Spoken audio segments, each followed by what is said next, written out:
5 ఏళ్ళు నన్ను కూడా గ్రామాలకు రానియలేదు. ఈరోజు 3 నెలలు దగ్గర అవుతా ఉంది, 80 రోజులైంది.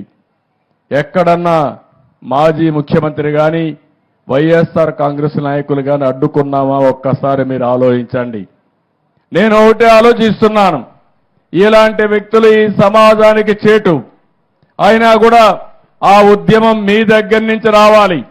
మొన్న ఎన్నికల్లో నేను చూశాను, తెలుగుదేశం పార్టీ పెట్టి 42 సంవత్సరాలు అయింది కానీ మొట్టమొదటిసారిగా 93% గెలిపించి బ్రహ్మరథం పట్టింది. ఈ ప్రజానీకమే బ్రహ్మరథం పట్టారు. అన్ని జిల్లాల్లో 100కు 100% గెలిపించారు. 57% ఓట్లేశారు. అంటే అవతల పాలన ఎంత మీకు బాధ కలిగించిందో, ఎన్ని అసౌకర్యాలు కలిగించాయో అది ఒక ఉదాహరణ మాత్రమే. దరిద్రం మా తమ్ముడు చెప్పినట్టు బాధ కాదు, దరిద్రం రాష్ట్రానికి పట్టినటువంటి ఒక శని.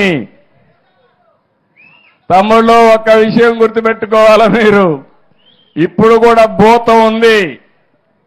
ఆ భూతాన్ని పూర్తిగా భూస్థాపితం చేస్తే తప్ప ఈ రాష్ట్రానికి ఎవరు మళ్ళీ రారు. ఆ విషయం మీరు గుర్తుపెట్టుకోవాలి. మళ్ళీ అంటా ఉంది ఆ భూతం లేచి నేను వస్తానని. ఏం చేస్తారు? ఏం చేస్తారు తల్లి? మీకు మంచి కావాలంటే, మీ భవిష్యత్తు ఉజ్వల భవిష్యత్తు కావాలంటే ఇలాంటి భూతాల్ని పూర్తిగా భూమిలో చిరస్థాయిగా ఏం చేయాలి? పాతేయాలి. కాంక్రీట్ కూడా వేయాలి మళ్ళా లేకుండా. అప్పుడే ఇది సాధ్యం అవుతుంది.